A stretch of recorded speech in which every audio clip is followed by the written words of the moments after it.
Hi guys, welcome back. Welcome everybody. It's only been a few minutes since the last one. I did say I was going to have a little go with this and see what happens. I don't know how it's going to go. It's got a crack coming in here, and it's got well, I've got a bit of see. I've got this knot here that's got a couple of cracks coming off of it. Okay, it's got a lovely bit of grain to it, but it's got this. Obviously, there was a branch coming out of here, so I'm going to have quite a struggle with grain patterns. But I know it's. I've taken it back. I'm putting it on a worm screw, and I know it's out of balance. It's way out of balance, this piece. So I'm going to put right. I don't like face plates. I've spoken about that before. I'm putting it on a worm screw. That is going to go in its full length. It's I've done an 8mm hole here for my worm screw. That's what this one needs, and I'm going to pop it on here.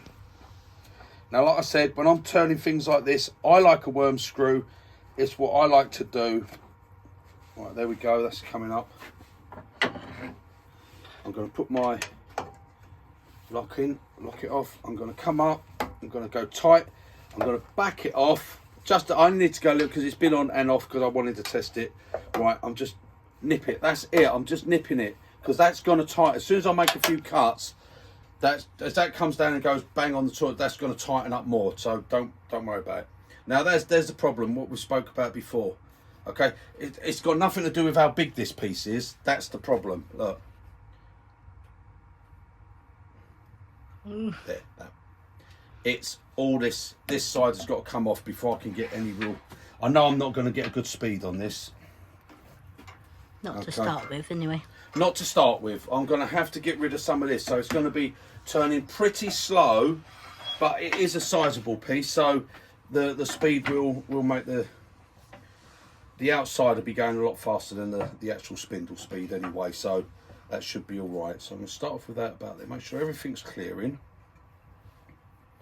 Okay, so yeah, I've got a big, massive, so you can see I've got a lot of it here, massive gap there, and I'm going to come in, I'm going to hit here, and I'm going to be hitting here.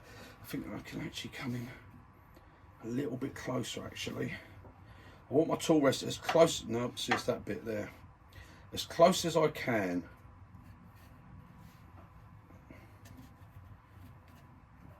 That's going to be okay, right. Everything's clearing, everything's locked down, okay. I'm locked in there. I'll give that another little tight, that's it. I'm between centres, so I've got a screw going in 1 inch, and I've got my live centre, my stabby one, my point one going in there. Okay. Stabby one. My stabby one, stabby in your elbow one, going in there, and we're going to see how that's going to turn. Now I know it doesn't come up very fast. Okay, so I'm going to start it. I'm going to start to turn it up.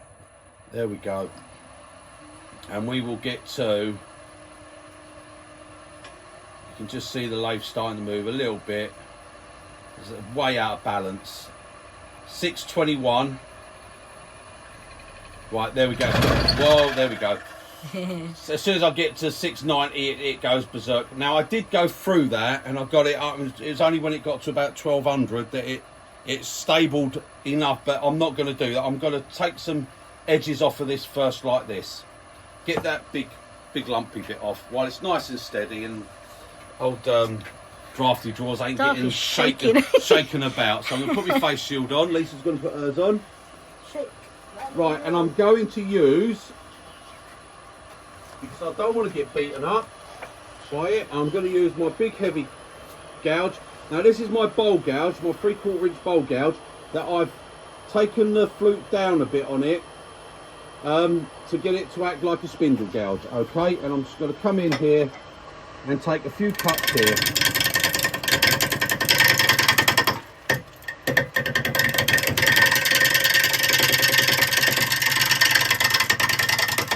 That is so slow.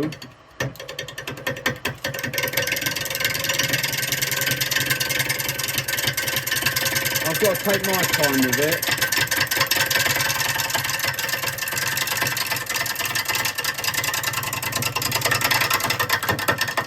And I've pretty much just got to let the wood come round to me until I can get it in balance, and then I can, once the balance comes round, I can get the I can get the speed up a bit and everything goes nice. Now see, I don't want that, I don't want that happening. Don't want that bouncing. Get your handle down nice and low.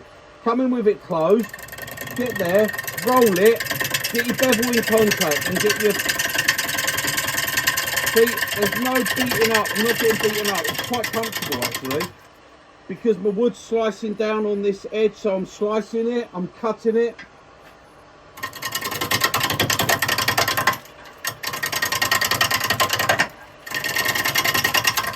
But like I said, we've got a lot of air to cut. And because it's the speed, I'm going to see if I can get a little bit more. Right, I've gone to 690 now and it's okay.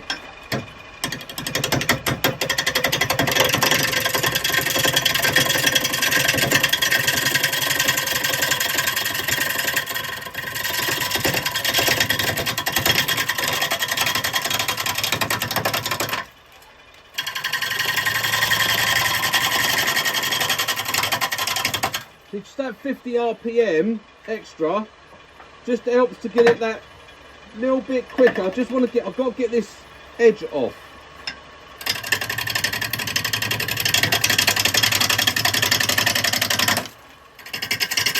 The problem with that is the bits do tend to hurt your knuckles.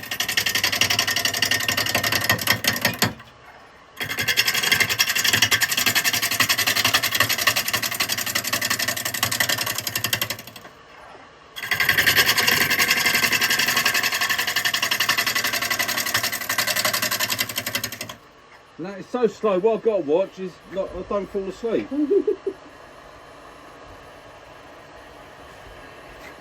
going to make a couple of little cuts this way.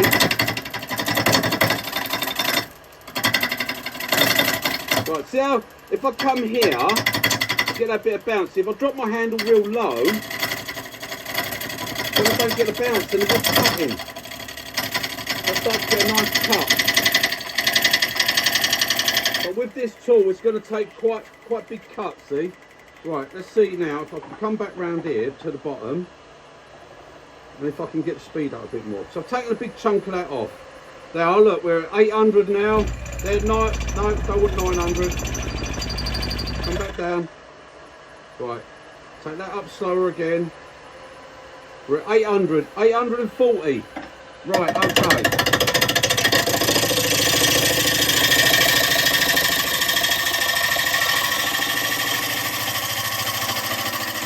So there you go, see the difference in the cut? Yeah. We'll get out the balance on that bottom still.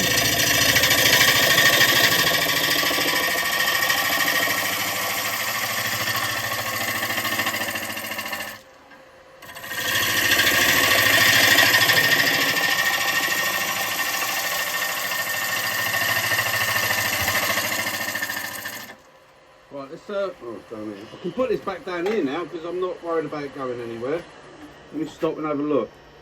Right, okay, it's looking quite nice. See, we've got this bit here, this knot here, but I am getting that into round, so that's looking all right. Actually, I'm going to be able to get that speed up.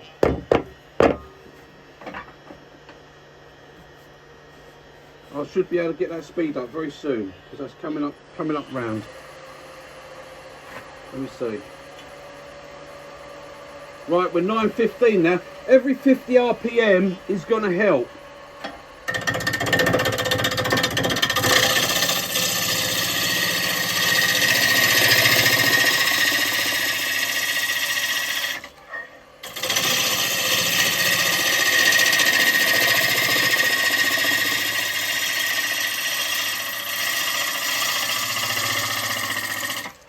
Right, now, because I've got it round, I don't need the big boy out no more. I can't put it back because this thing's filled up with bloody sawdust. Shavings. Shavings, wood shavings, they've gone everywhere. Sorry guys, I'm just going to hoover this out.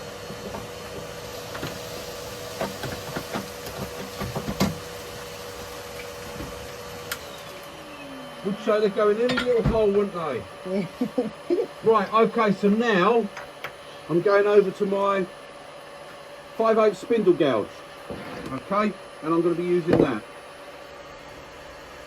And now I can get the speed up a bit more. Hopefully we get over the 1,000, yeah? It's just going to start a little bit of a... We're sticking 1,018 I've got to.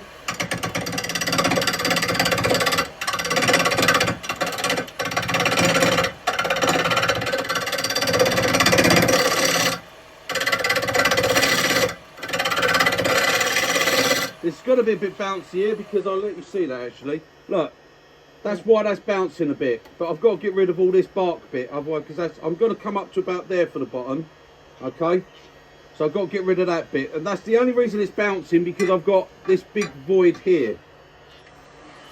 But that's easily solved by just coming around this way and doing it this side.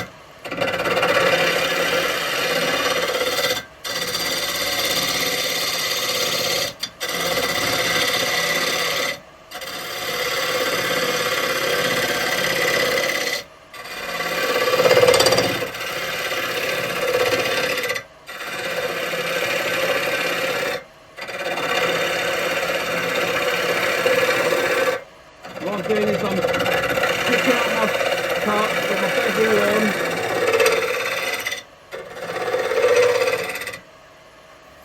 Well, I've probably got a flat there. Let's take a cut round here.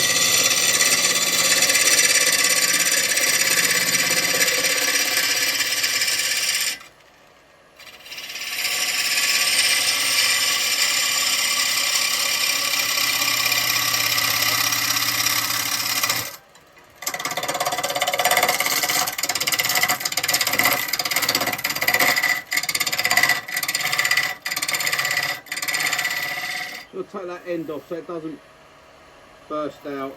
It's not even on the front neither, so we've got that sort of wobble there, but I'm not going to worry until I've got it turned round. Right, I'm going to take my speed up a bit.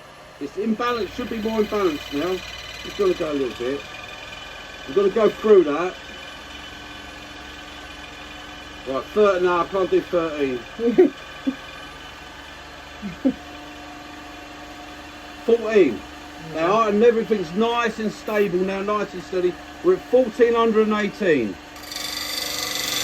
Oh, and look at that cut. Look how it cuts now.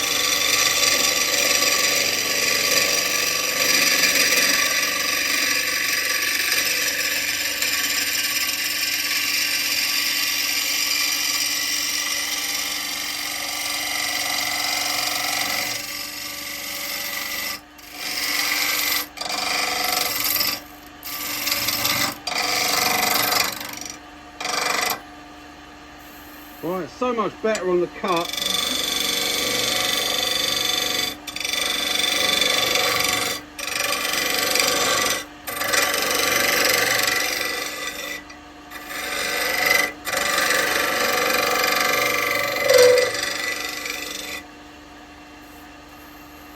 Well, that'll probably do me for a tenon.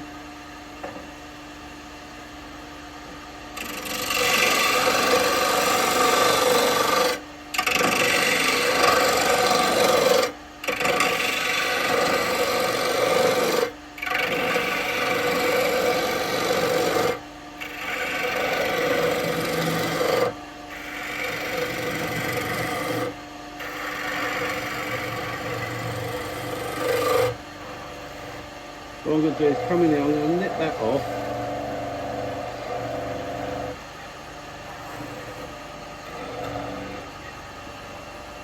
Right, there we go. I'm going to pop that back, get rid of that, and then I can bring this back up. What I'm going to do is I'll take a little cut there just to clean this bottom off.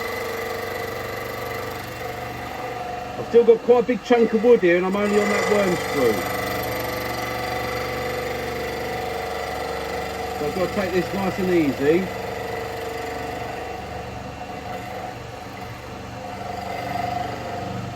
I'm actually going to let it concave in,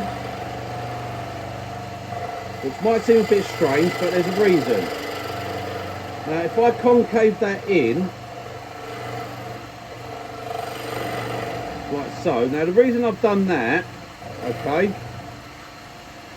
the reason I've done that, and I'll just clean that, is because I want to bring this back up, okay, and put it back in. Now I can put that back in there like that on my foot. Now I can reduce this depth until I come flat, and I'm not going to end up with a little comb that I've got to take off again, so I don't have to move it again.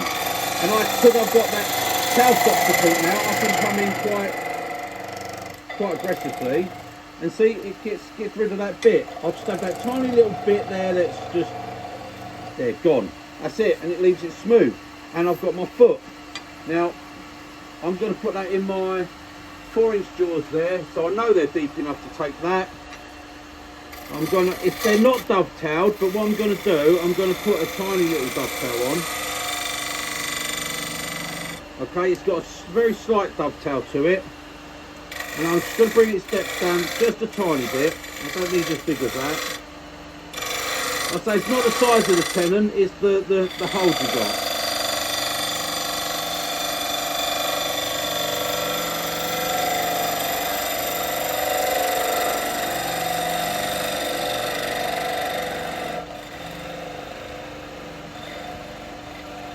Then, because I've brought that in like that, if I pull that back, it's just that tiny little bit, like that, and I'm all flat on the bottom. Okay, so I've got my foot, my dovetail.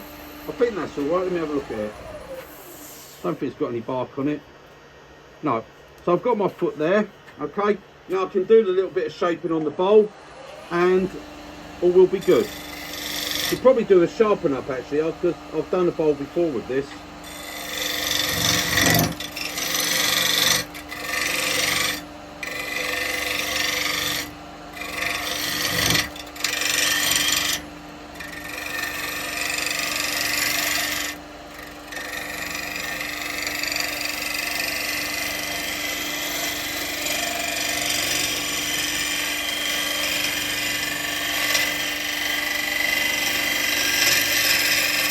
That's a shame. I'm going to have to move that tool rest around a bit, otherwise I'm going to overhang too much. But see, you get a lovely, you've got so much control with the spindle gouge, you really have.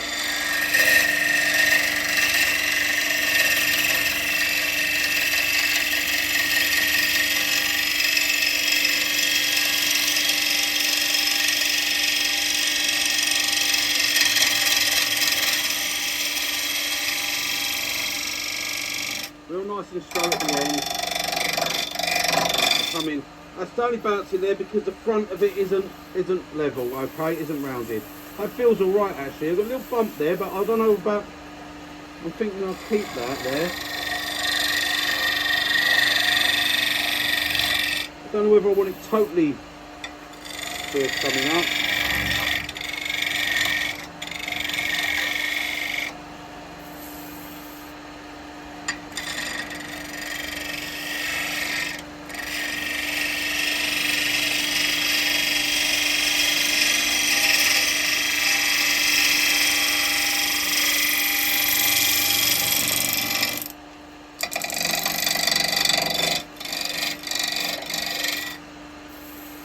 Right, so there's something there. I can feel something. I don't know what it is.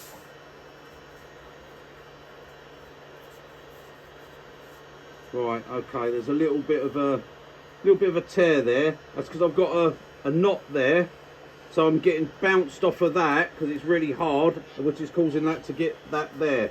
So the only way I can get rid of that is to come down a bit lower. It's the only way I can stop that happening. Right, and hopefully get a little bit more speed if I can. But I'm up to 1670 now.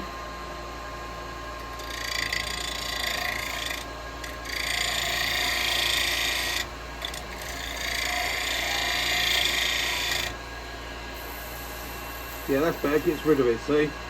A little bit lower.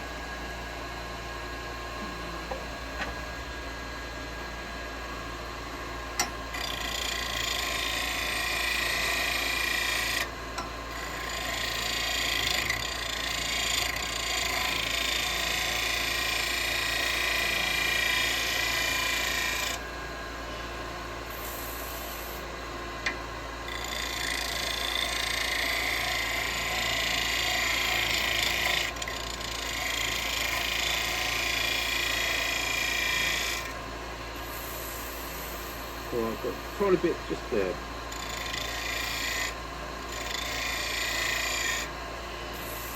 There we go, it's not too bad. Let's have a look at that. And this is wet, this wood. You can see by the colouring of it.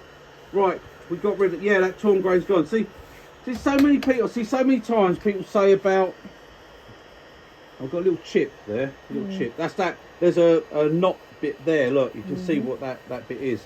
We get that. So many times people say about torn grain. With the torn grain, I should have put my microphones on really, shouldn't I? I tried them.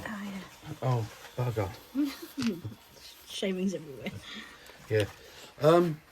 Yeah, so many people say, they say about, oh, I've got torn grain on there. And everyone comes back with exactly the same answer. Sharp tool, sharp tool, sharp tool, sharp tools. It's got nothing to do with the sharpness of the tool. So many things can give you that. The reason I'm getting that there, that chip there, okay, it's not torn grain. It's like a little chip. You can see it. Right, I've done